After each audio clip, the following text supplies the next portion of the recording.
இந்த வார்த்தையில எப்படிப்பட்டதா இருக்கிறது? எபிரேயர் 4:12 சொல்லப்பட்டிருக்கிறது. நான் சொல்ற வசனம் மட்டும் வாசிங்க, டைம் இல்ல. தேவனுடைய வார்த்தையானது ஜீவனும் வல்லமையும் உள்ளதா இருக்கிறது. வார்த்தையில என்ன இருக்கிறது? சத்தமா சொல்லுங்க. வார்த்தையில என்ன இருக்கிறது? அடுத்து வல்லமை இருக்கிறது. ஆனா இவங்க அந்த ஜீவனையும் வல்லமையும் பார்க்காம வெறும் வார்த்தையா பார்த்தாங்க. கர்த்தர் செய்தியை கொடுத்து விடுகிறார்.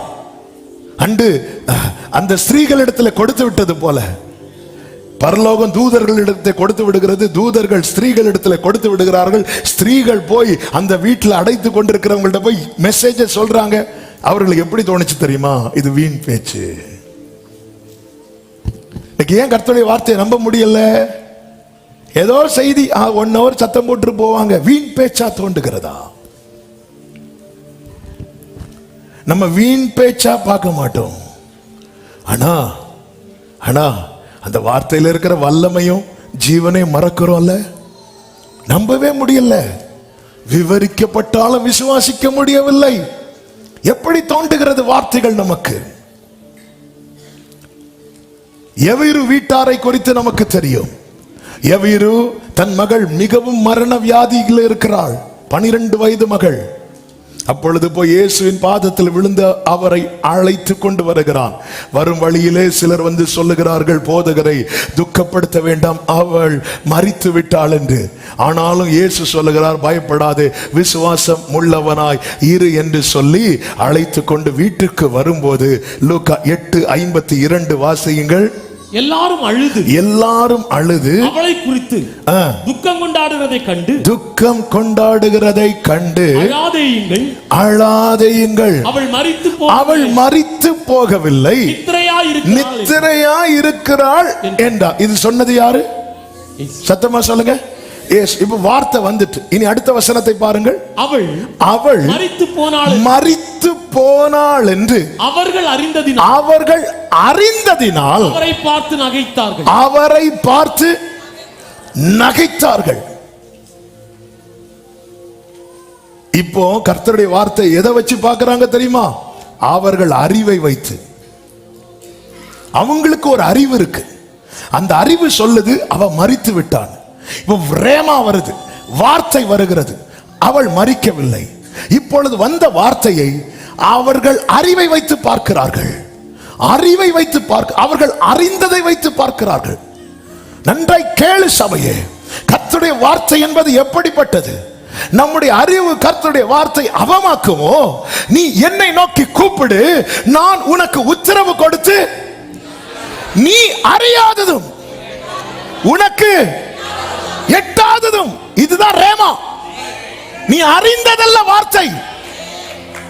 நீ அறிந்ததை வைத்து பார்க்கும் வரைக்கும் உனக்கு எப்படி தெரியுமா தோன்றும்? இது வீண் பேச்சு. இன்னைக்கு அநேகர் அறிவை வைத்து பார்க்கிறார்கள். கிறிஸ்தவம் அறிவை வைத்து பார்க்கக்கூடியதல்ல, கிறிஸ்தவம் அவரை நிறுத்தி பார்க்கக்கூடியது. அறிவை வைத்து இது எப்படி சாத்தியமாகும்? அறிவை வைத்து மரியாள் பார்த்தார்கள்.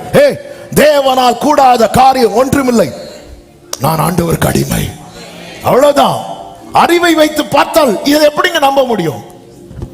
இன்னைக்கு உலகம் அறிவை வைத்து பார்க்கிறது போல. நீ அறிந்தது எவ்வளவுங்க. சின்ன வயசுல நம்ம பீச்சுக்கு போனா கரையில நிப்போம், கொஞ்சம் தூரம் உள்ள போயிட்டு வருவோம். இப்போ ஆரம்பத்துல இந்த கோவளம் பீச் எல்லாம் கொஞ்சம் தூரம் உள்ள போகலாம். இப்பவும் போகலாம், உள்ள திருப்பி வர முடியாது. ஆனா அப்போ கொஞ்ச தூரம் உள்ள போயிட்டு திருப்பி வரலாம். அப்போ இவ்வளவு தான் போயிருப்போம். ஆனா அடுத்த நாள் ஸ்கூல்ல கதையோட எப்படி தெரியுமா? நாங்க எங்க போனோம்? உள்ள போனோம், ஆழத்துக்கு போனோம். ஆனா போனது இதுவரை தான். இவ்வளவுதான் அறிந்தது, இவ்வளவுதான். ஆழங்கிறது அதா? கடலின் ஆழம் என்பது அதுவா? ஆமே. நமக்கு அறிந்ததை வைத்து வார்த்தையை பார்க்கிறோம். அறிந்ததை வைத்து ஆண்டவர் இங்கே பேசுகிறார். எதுக்கு அழுகிறவர்களை பார்த்து பேசணும்? ஆண்டவர் போய் செய்ய வேண்டியதை செஞ்சுட்டு வர வேண்டியதான. ஏன்? நம்புவதற்காய் பேசினால் இவர்கள் நக்கல் அடிக்கிறார்கள். நகைத்தார்கள்னு அர்த்தம் என்ன? நக்கல் அடிக்கிறாங்க. ஆபிரகாம் நகைத்ததும் சாராள் நகைத்ததும் வேற. ஆபிரகாமும் சாராளும் நகைத்தது கர்த்தருடைய வார்த்தையை வைத்தல்ல, தங்களை பார்த்து. ஆனா இவங்க இவருக்கு என்ன? ஏன்னா அவர்கள் அறிந்திருக்கிறாங்க. அவங்க அறிவு அவரை பார்த்து நக்கல் அடிக்க வைக்குது. வேதம் தெளிவாய் சொல்லுகிறது. எசையா 28வது அதிகாரம் அதனுடைய 16வது வசனமும் 22வது வசனத்தையும் பார்க்கும்போது 16வது வசனத்திலே கர்த்தர் சொல்லுகிறார், இதோ அஸ்திபாரமான ஒரு கல்லை நான் சீயோனிலே வைக்கிறேன், அது பரீட்சிக்கப்பட்டதும் விலையேற பெற்றதும் திட அஸ்திபாரமும் உள்ளதுமான மூலை கல்லா இருக்கும், விசுவாசிக்கிறவன் பதறான். இனி அடுத்து 22 வாசியுங்கள். இப்பொழுதும் உங்கள் கட்டுகள் பலத்து போகாதபடிக்கு பரியாசம் பண்ணாதிருங்கள். உங்கள் கட்டுகள் பலத்து போகாதபடிக்கு. இன்னைக்கு அநேகருடைய கட்டுகள் பலத்து போக காரணம் என்ன? பரியாசம் பண்றாங்க. எதை? கர்த்தருடைய வார்த்தையை. நம்ம கர்த்தருடைய வார்த்தை வரும்போது நகைக்க மாட்டோம், ஆனா கனவீனப்படுத்துவோம். நம்மளால ஏற்றுக்கொள்ள முடியாத நிலையில் ஒருத்தங்க நம்மை பார்த்து பேசும்போது நம்மால் ஏற்றுக்கொள்ள முடியாத நிலையில் நம்முடைய எக்ஸ்பிரஷன், நம்முடைய காரியங்கள் இருக்குமானால் அதுதான் பரியாசம் பண்ணுகிறது. ஒருத்தங்க நம்மை பார்த்து பேசும்போது நம்ம வேற எங்கேயோ பார்த்துட்டு எப்படியோ இருந்துட்டு இருந்தோம்னா அது பரியாசம் அல்லவா? அது கனவீனம் அல்லவா? என்னுடைய வசனத்துக்கு நடுங்குகிறவனையே நான் நோக்கி பார்ப்பேன் என்று கர்த்தர் சொல்லுகிறார்.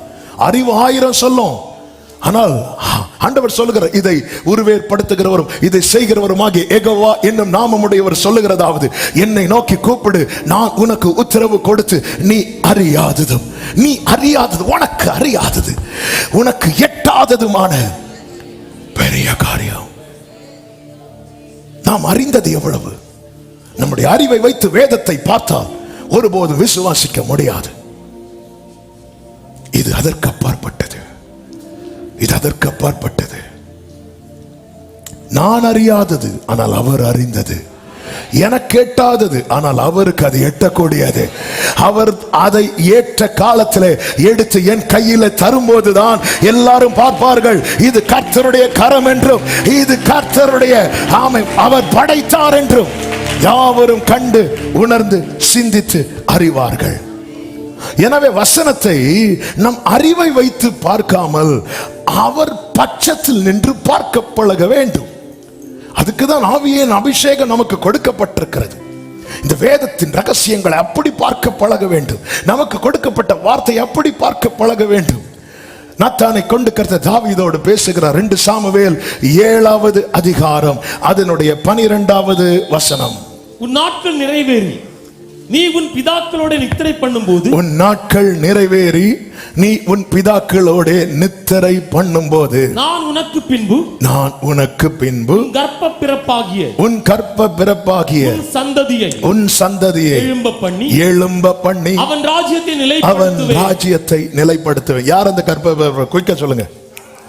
சாலமோன். உண்மைதான். தாவீதுக்கு அடுத்து யார் ராஜாவா வரா? சாலமோன் வர. ஆனா இங்க என்ன சொல்லப்பட்டிருக்கிறது? நீ உன் நாட்கள் நிறைவேறி நீ உன் பிதாக்களோட நித்திரை பண்ணும்போது. சாலமோன் எப்போ ராஜாவா வந்தா? தாவீது மரித்த பிறகு, தாவீது உயிரோடு இருக்கும் போதா? அப்போ எது உண்மை? ஒன் சைடு உண்மையா இருக்கு, இன்னொரு சைடு போய் தானே. கர்த்தருடைய வார்த்தை ஒரு சைடு தான் நிறைவேறுமா? வானம் பூமியும் ஒளிந்தாலும் அதுல ஒரு உறுப்பு கூட நிறைவேறாமல். இங்க தெளிவா வேர்டை கவனிக்கணும். உன் நாட்கள் நிறைவேறி நீ உன் பிதாக்களோட நித்திரை பண்ணும் போது, நான் உனக்கு பின்பு உன் கற்ப பிறப்பாகிய உன் சந்ததியை எழும்ப பண்ணி. இப்பொழுது தாவீது தேவ சமூகத்திலிருந்து சொல்லுகிறான், தேவரீர் அடியானை இதுவரை கொண்டு வந்ததற்கு நான் எம்மாத்திரம், என் வீடு மெம்மாத்திரம் என்று சொல்லிவிட்டு 19வது வசனத்திலே சொல்லுகிறார். வாசியுங்கள். கர்த்தராகிய ஆண்டவரே, இது இன்னும் உம்முடைய பார்வைக்கு அடுத்த வார்த்தை என்று கர்த்தராகிய ஆண்டவராய் அடுத்து சொல்லுங்க. வெகு தூரமாய் இருக்கும் காலத்து செய்தியை மனுஷர் முறைமையாய் சொன்னீரே. என்ன வெகு தூரத்து செய்தி இல்லையே? தாவீது நாட்களிலே இது நிறைவேறி விட்டது. சாலமோன் கண்ணுக்கு முன்னாடியே தாவீது சொல்லி அல்லவா, தாவீதோட கைடன்ஸ்ல அல்லவா சாலமோனை ராஜாவாக அபிஷேகம் பண்றாங்க. அதுக்கப்புறம் தானே அந்த சிங்காசனத்தில் சாலமோனை பார்த்த பிறகு அல்லவா தாவீது கண்ணை மூடினான். இது நாம் அறிந்தது.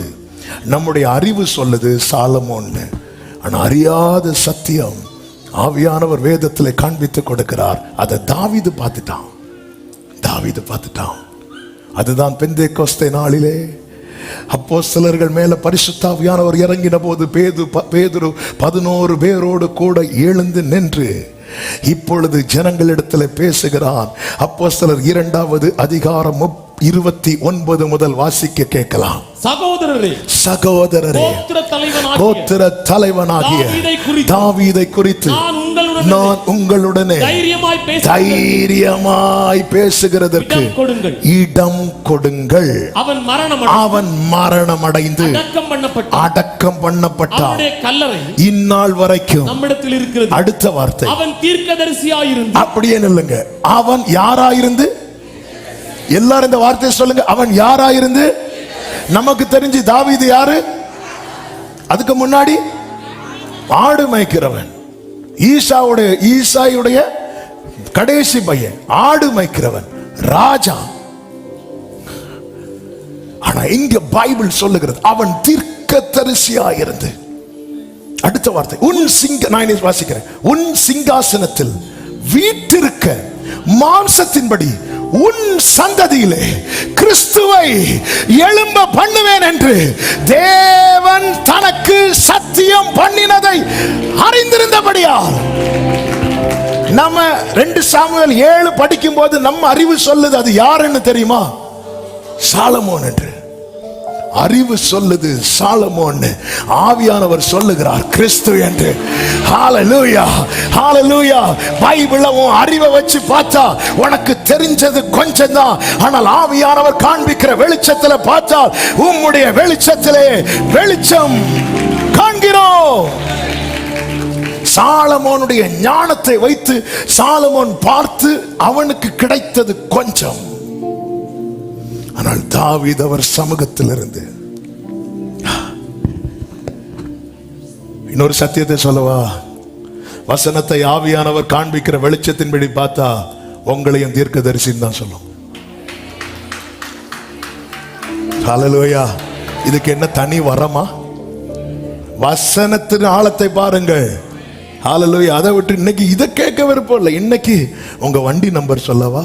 வெளியே வண்டி இன்னைக்கு பார்த்துட்டு வந்து சொல்லுங்க. ஆமென். எதை கேட்க விரும்புறோம்? எதை கேட்க விரும்புறோம்? ஹல்லேலூயா.